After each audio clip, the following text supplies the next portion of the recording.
are less than 3 hours away from the South Carolina Gamecocks home opener against North Alabama. Thanks, guys. I'm live here at the State Fairgrounds, and I don't know about y'all, but when I think about the fair, I think about those brisk fall temperatures. Now, it's starting to cool down a little bit here in Columbia, but it's still pretty warm during the day. It's currently 79 degrees here at the State Fairgrounds, and later this week, we could still see highs in the upper 80s. Thanks, guys. I'm live outside the Carolina Soccer Center for the NCAA Selection Show watch party, where in less than 30 minutes, the South Carolina Gamecocks women's soccer team will find out their spot in the NCAA tournament. The state of South Carolina residents do not have good things to say about President Trump. We found through a Twitter analysis that 55.9% of South Carolinians have had negative things to say about President Trump and his administration. This comes as a surprise for this state that usually leans a little more towards being Republican. Hey guys, I'm here at Williams-Brice Stadium, and we are just under 2 hours until kickoff for an SEC East showdown between the Florida Gators and the South Carolina Gamecocks. Thanksgiving is just 2 days away, and in this crazy holiday season, we all know how easy it is to run to the grocery store or even a fast food restaurant now to get your turkey. But I visited one local farm who's still doing turkey and Thanksgiving the old-fashioned way. Here at Halloween Express, the most popular costumes this year for kids has been the Disney characters. And for young adults, it's been the It Clown. Details about Cummings' funeral arrangements have not yet been provided, but he will definitely be remembered for his passion for democracy in our country. Reporting live from the newsroom, Summer Huechtker, Carolina News. Thanks, Drew. I'm live here at the Carolina Soccer Complex, where it was just announced that the South Carolina women's soccer team would be a 2 seed in the NCAA tournament.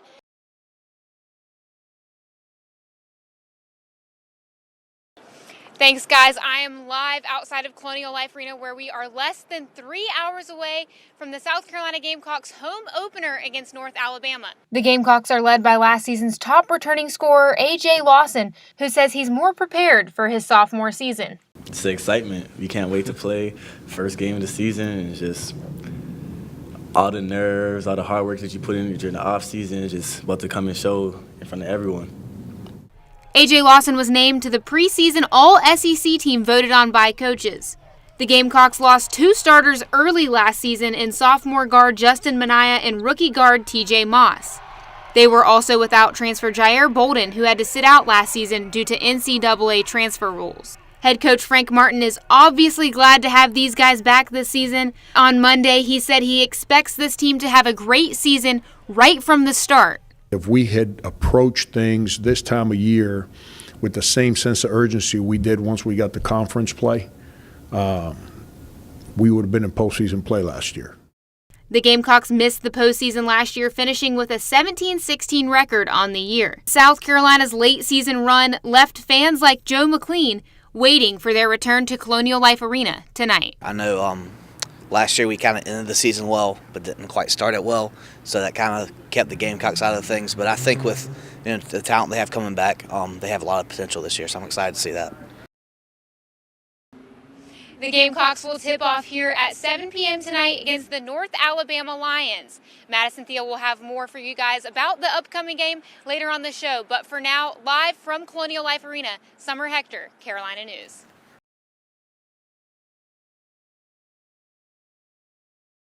Come on, buddy.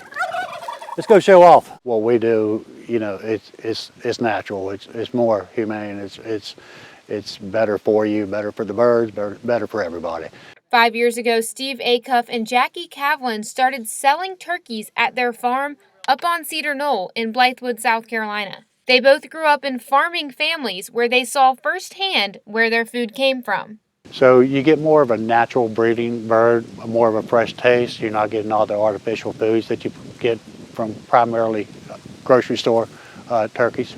While some people like knowing exactly where their turkey came from on Thanksgiving, many people just get their turkey from grocery stores, like the Piggly Wiggly here on Divine Street in Columbia, and they may not know exactly where that turkey came from. Well, they ship to us from our wholesale suppliers out of Malden, South Carolina. But a lot of turkeys, the turkeys are grown all over the country, Georgia and North Carolina, even South Carolina. So it's just whichever packer they're dealing with at any particular point in time. And many people don't really care to know where their turkey came from. But for Steve and Jackie, it's personal. Everyone when we process, there's a little prayer. So,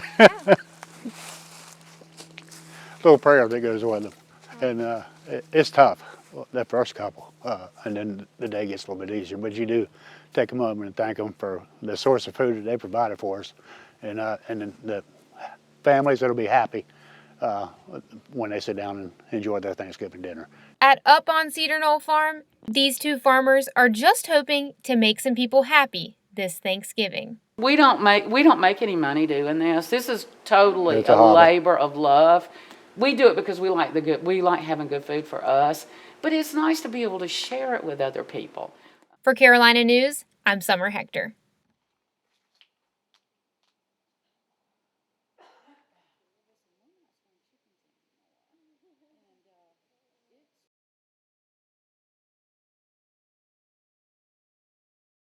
When we're dancing with the angels, the question will be asked, in 2019, what did we do to make sure we kept our democracy intact?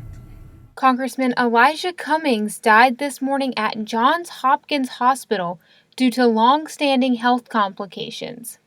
The son of South Carolina sharecroppers, Cummings was the first African American in Maryland state history to be named pro tem. He is remembered for his dedication to civil rights activism, as he commonly shared stories of participating in integration demonstrations as young as 11 years old. Americans young and old say Cummings is an inspiration for African Americans and other minorities.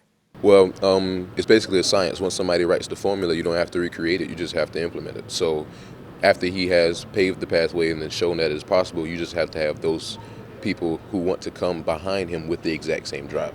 Cummings served as chairman of the House Oversight Committee and chaired a committee for the Democrats' impeachment inquiry, sending out subpoenas as recent as early October. Cummings' wife, Maya Rockymore Cummings, said in a statement that her husband worked until his last breath because he believed our nation's diversity was our promise, not our problem. Dr. Bobby Donaldson, history professor and leader of the Center of Civil Rights Research at the University of South Carolina, reflected on Cummings' historical impact. And I think that may be one of the greatest testimonies for Elijah Cummings, is that people who mourn his passing will follow his example and be engaged in their communities, be civically minded, and to use their power for the good of those around them. Details about Cummings' funeral arrangements have not yet been provided, but he will definitely be remembered for his passion for democracy in our country. Reporting live from the newsroom, Summer Huechtker, Carolina News.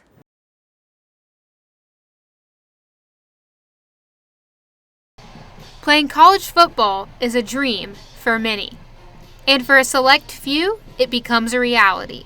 Kiel Pollard was lucky enough to have this opportunity, and then had to walk away from it.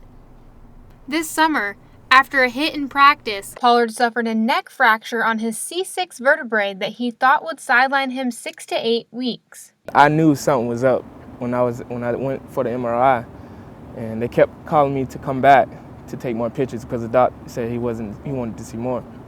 What came next was a life-changing moment, changing his football career forever. They found that it was a callus on my spinal cord, and it was kind of like blocking up the whole spinal cord. And I wasn't ready for that information. Pat Casey is a physical therapist who specializes in sports injuries. He said the risk of playing with a spinal cord cyst, like the one Pollard has, is far too dangerous. You know, worst case scenario for him, it's complete paralysis of arms and limbs, of trunk as well. Your breathing muscles are connected to the nerves that come out of your neck as well. Coming into the 2019 football season, the South Carolina Gamecocks had high expectations for Kiel Pollard here at Williams-Brice Stadium on Saturdays. Pollard was touted as the #1 tight end for the Gamecocks, and coaches said he was one of the most reliable special teams players. Getting the news that he could no longer play the sport he had loved since he was 3 years old was obviously a tough concept to grasp. And 2 months later, Pollard is still adjusting to his lifestyle not playing football. Without the support from my family and my friends and just like the faith, I think it'll get better with them. I think it'll get better. Pollard says another dream of his has always been to be a football coach, and now he's getting that opportunity. He is now a student assistant coach for the Gamecocks, being the coach's right-hand man and doing anything and everything they need. He is still at every practice and every game. While Saturdays in Williams-Brice look a little different now for number 87, some feelings will never change. I still get the feeling I feel like we're going to lose or win. I still get the butterflies in my stomach. Pollard will graduate in December with a bachelor's degree in interdisciplinary studies, and he'll go on to graduate school to be a graduate assistant with the football team and seeking a master's in education technology. For Carolina News, I'm Summer Huechtker.